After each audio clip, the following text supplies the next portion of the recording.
स्वागत है आपका अपने YouTube चैनल हुनर वाला में। दोस्तों आज हम लोग स्वामी विवेकानंद जी के बारे में जानेंगे। वो अपने एक बहुत महत्वपूर्ण व्यक्ति थे और उनका जो विचार था उसके बारे में जानेंगे और उनके जीवन के बारे में थोड़ा सा जानकारी हम इस वीडियो के माध्यम से आपको देना चाहते हैं दोस्तों। तो दोस्तों समय नहीं गंवाते हुए हम लोग स्टार्ट करते हैं। स्वामी विवेकानंद जी के बारे में कुछ जानकारियाँ इस वीडियो के माध्यम से आपको मिलने वाला है।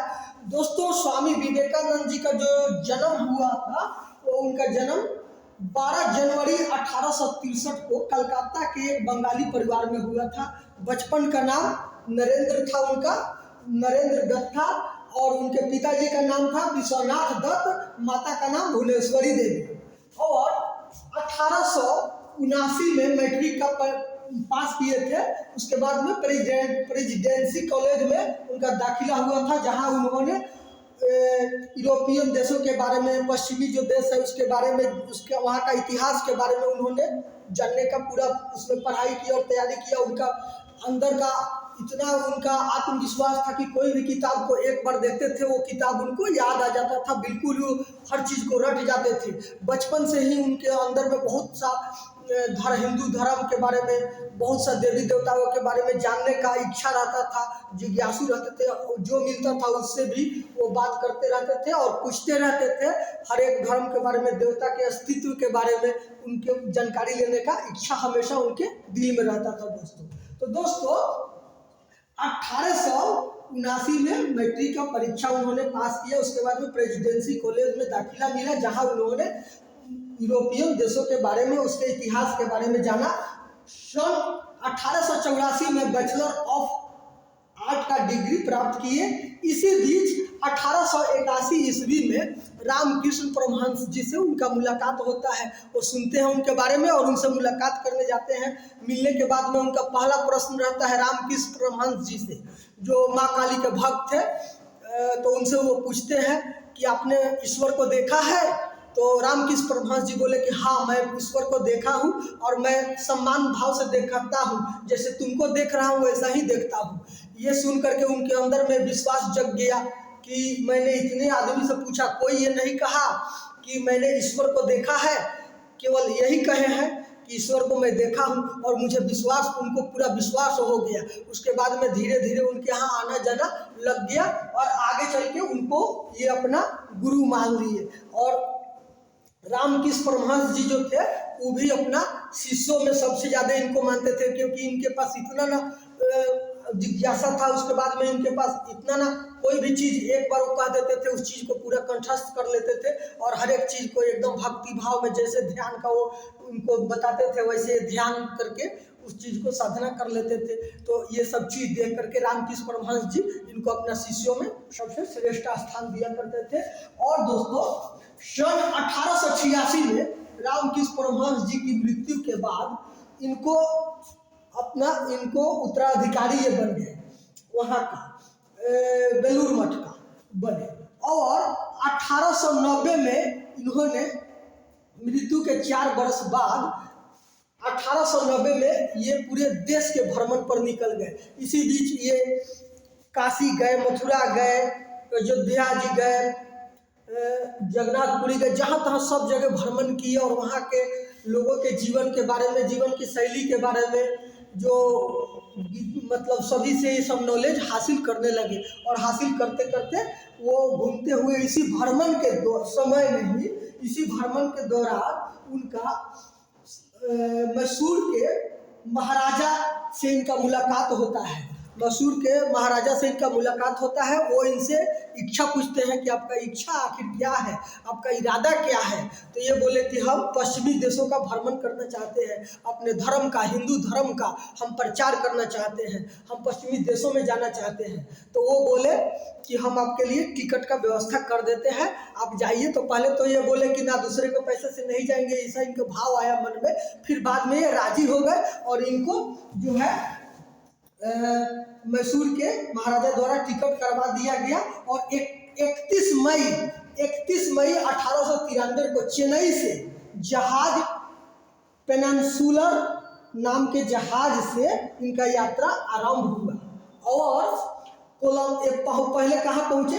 पहले पहुँचे कोलंबो, फिर सिंगापुर, हांगकांग, नागासाकी जो जापान में है, जहाँ कुछ दिन उधर रहे। कुछ दिन रहने के बाद में वहाँ से याकोहामा बंदरगाह से इम्प्रेस ऑफ इंडिया जहाज से वे शिकागो के लिए निकल गए। और उसी जहाज में इनका मुलाकात होता है किनसे?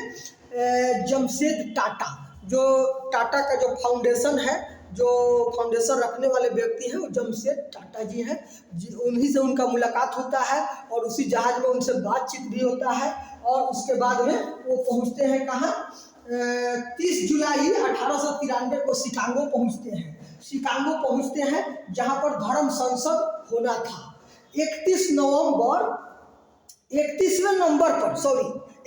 नंबर पर उनको धर्म संसद में बोलने का उनको मौका दिया गया था, लेकिन वो 31वें नंबर को रिक्वेस्ट किए कि नहीं, हमको सबसे लास्ट में बोलने का मौका दिया जाए। तो इस चीज़ को स्वीकार कर लिया गया और सबसे लास्ट में उनको बोलने का मौका दिया गया। और सबसे लास्ट में उनको बोलने का मौका दिया गया। ये जो धर्म संसद होने वाला था शिकागो में, ये विश्व का पूरा प्रथम धर्म संसद था। पूरे धर्म के, सभी धर्म के लोग अपने अपने धर्म का पुस्तक लेकर के, अपने अपने धर्म के बारे में जानकारी लेकर के वहाँ पर पहुँचे हुए थे। वहाँ पर ये भी पहुँचे थे और इनके पास था भगवत गीता उन लोगों के किताब के सामने बहुत छोटा था, जिसे देख करके बहुत लोग उनको अपमानित भी करते थे कि ये क्या बोलेगा। वहाँ पर बहुत सा सब बुद्धिमान एजेड बूढ़े लोग सब पहुँचे हुए थे, ज्ञानी लोग पहुँचे हुए थे। उसमें सबसे कम उम्र का युवा यही थे जो हिंदू धर्म के प्रचार के लिए गए थे। तो दोस्तों, यहाँ पर थोड़ा सा एक हम आपको बात बताना चाहेंगे कि कम उम्र के देख के इनको बहुत लोग वहाँ पर इनके ऊपर बहुत कटाक्ष करता था कि ये क्या बोलेगा, इसका भेष देखो, ये क्या बोलेगा, ऐसे करके करता था लोग। बिल्कुल उसी तरह दोस्तों, बिल्कुल उसी तरह जिस तरह के सीता माता के स्वयंवर में श्री राम जी गए थे और वहाँ पर एक से एक बाहुबली लोग, कोई मोछ वाला, कोई एकदम बॉडी बिल्डर बनाए हुए, एक राजा महाराजा पहुँचे हुए थे। जब राम जी धनुष तोड़ने के लिए उठे तो सब हंस रहा था। उसी तरह जब स्वामी विवेकानंद जी का बारी आया तो सब हंस रहा था कि ये क्या बोले। पहले तो ये थोड़ा नर्वस आए, इनका गला सूखने लगा, देख करके चिंता पड़ गई कि क्या बोले, थोड़ा इनको अति हुआ।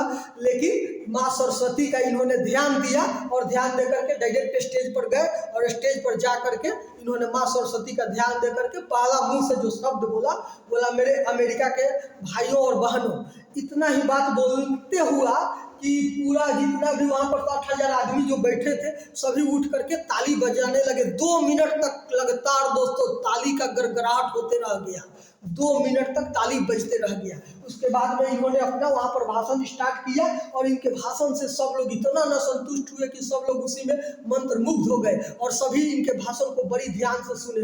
वो भाषण इनके जिंदगी का पहला ऐसा भाषण था दोस्तों जो इनको पूरे विश्व में, पूरे वर्ल्ड में इनको पूरा विख्यात, इनको पूरा प्रचार हो गया पूरे विश्व में। और तभी से इनका सब जगह बहुत नाम हो गया दोस्तों। 30 जुलाई 1893 को शिकागो पहुंचे जहां धर्म संसद होना था। यहाँ पर इन्होंने अपना भाषण दिया।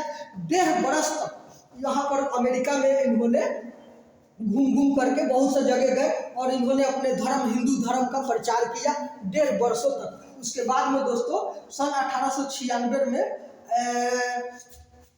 ऑक्सफोर्ड यूनिवर्सिटी में मैक्स मुलर से मिले। ये मैक्स मुलर कौन थे दोस्तों? ये मैक्स मुलर वही हैं जिन्होंने रामकृष्ण परमहंस जी के जीवन पर पहला पुस्तक इन्होंने ही लिखा था। जो रामकृष्ण परमहंस जी इनका स्वामी विवेकानंद जी के गुरु थे और उनके जीवन के बारे में जो ये लिखे थे मैक्स मुलर जी, उन्हीं से इन्होंने अपना मुलाकात किया।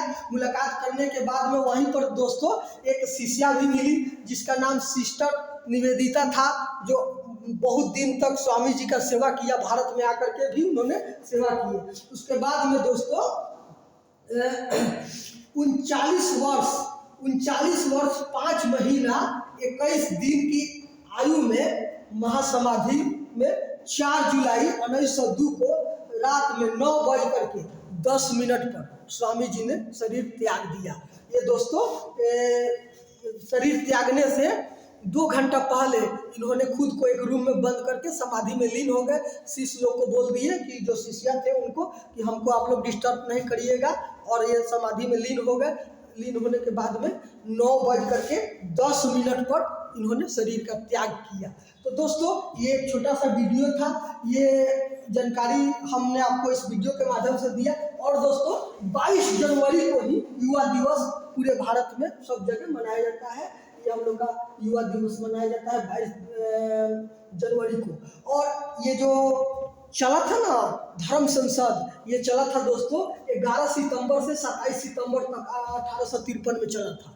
तो दोस्तों ये जानकारी आपको दिए। अगर इसी तरह का जानकारी चाहिए तो हमारे चैनल को सब्सक्राइब कर लीजिएगा, लाइक कर दीजिएगा, दोस्तों में शेयर कर दीजिएगा। दोस्तों मिलते हैं अगला वीडियो में, तब तक के लिए नमस्कार।